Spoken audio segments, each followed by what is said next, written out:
इसीलिए सत्ताओं पे बैठने वालों ने आपको वो इतिहास नहीं बताया कि अगर आप अपना इतिहास जाग जाते, आप उसको समझ जाते, तो वो सत्ता के ऊपर 19 साल और 16 साल कभी नहीं बैठ पाते। कि अगर हमने गलत आइकॉन को, गलत लोगों को सही समय पे अगर बता दिया होता, उनकी हैसियत बताती होती, तो आज हमारे बच्चे अकबर महान नहीं पढ़ते और महाराणा प्रताप महान पढ़ते।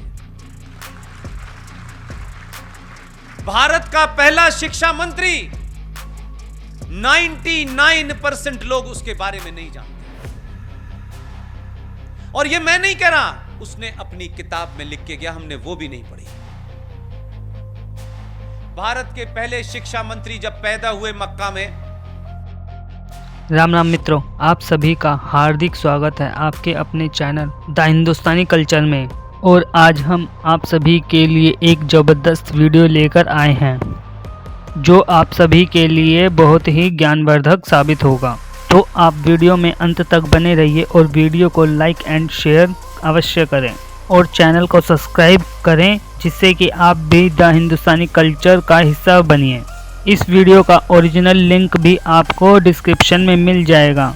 तो चलिए वीडियो को स्टार्ट कर लेते हैं। भारत के पहले शिक्षा मंत्री जब पैदा हुए मक्का में, तो उनका बचपन का नाम था फिरोज बख्त।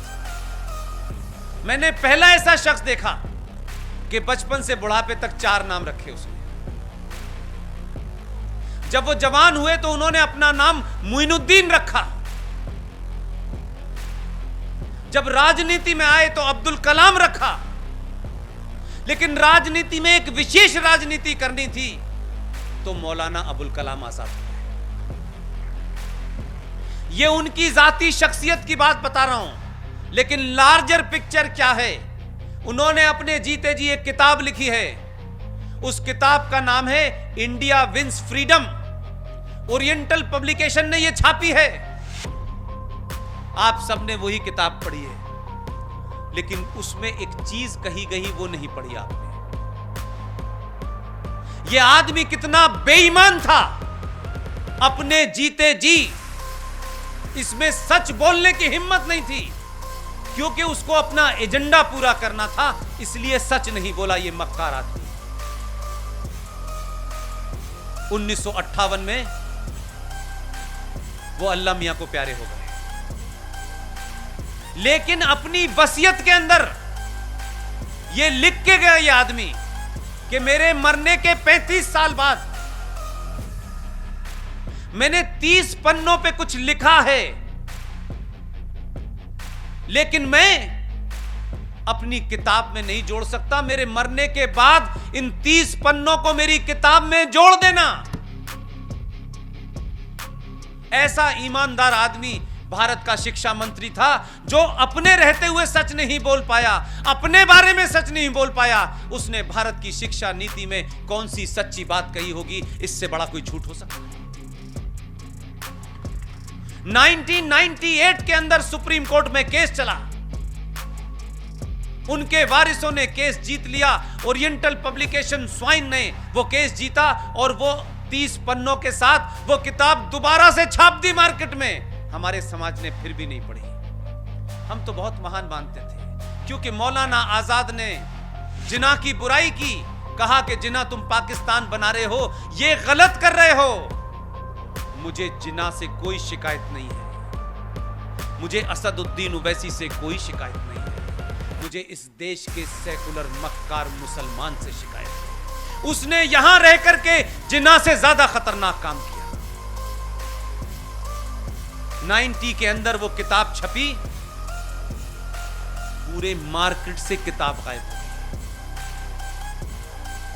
जिन्होंने उस पर राजनीति की थी, उनको पता था ये किताब अगर गलत लोगों के हाथों में पड़ गई तो हमारा पूरा का पूरा जो सेकुलरिज्म का चरित्र है वो जमीन पे गिर जाएगा।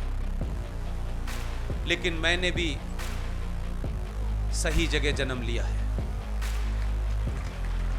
उस किताब की एक कॉपी मेरे पास भी है। तुमने किताब भले ही इस मार्केट से गायब कर दी हो, 3 साल में मैंने उसको इतना बताया है कि लोगों को पता चल गया ये देश का पहला फ्रॉड शिक्षा मंत्री क्या है। उस 30 पन्नों का जिस्ट इतना ही है कि उसने कहा यह बात मैं कह नहीं सकता, बताना नहीं चाहता, क्योंकि उसका एजेंडा भारत के अंदर सेकुलरिज्म की आड़ में इस देश में आज जो शाहीन बाग बन रहे हैं वो उसकी वजह से बन रहे हैं। 30 पन्नों में उसने कहा Jinnah was right, Nehru was wrong. Nehru चाहते थे कि पाकिस्तान बने, जिन्ना नहीं चाहते। यह बात अगर अपने सामने कह देता तो शिक्षा मंत्री नहीं बन पाता।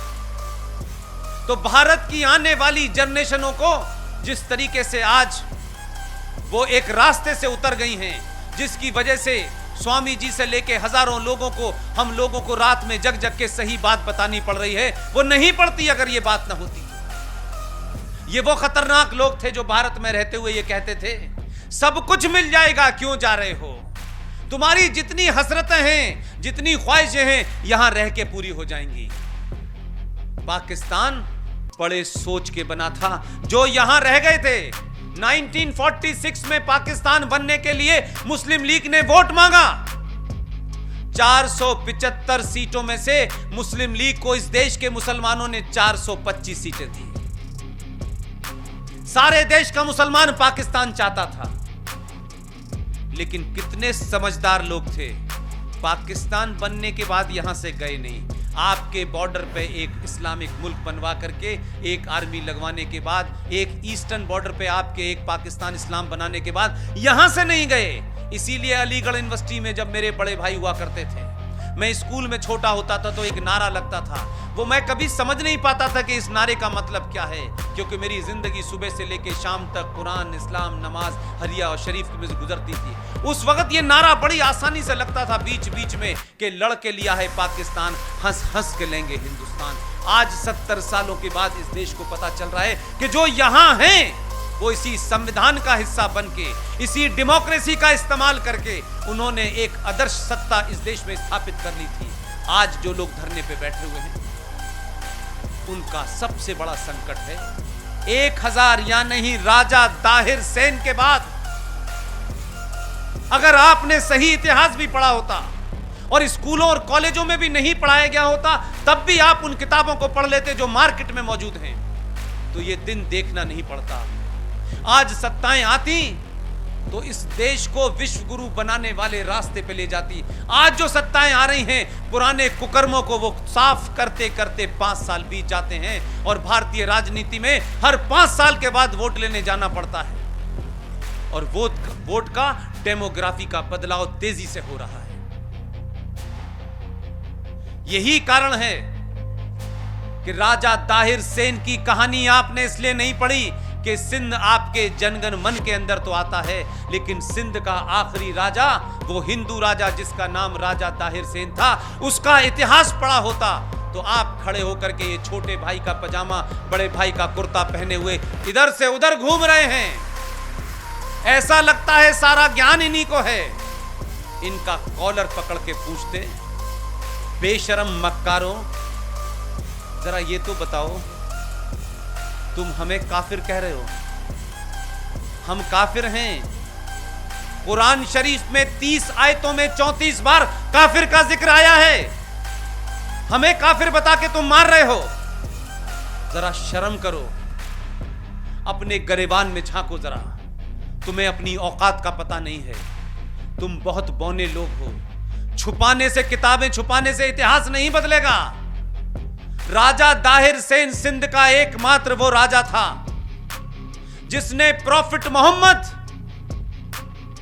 जो इस्लाम के पैगंबर थे, उनके नवासों को अपने यहाँ शरण दी, अपने यहाँ छुपाया।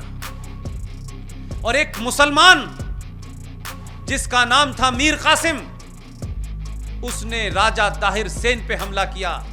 राजा ताहिर सेन के घर में पति, बीवी, पत्नी, मां, बेटी सबको मारा। राहिर सादा हिंद से कोई मार दिया, लेकिन राजा ताहिर सेन का डीएनए देखिए 5000 साल पुराना।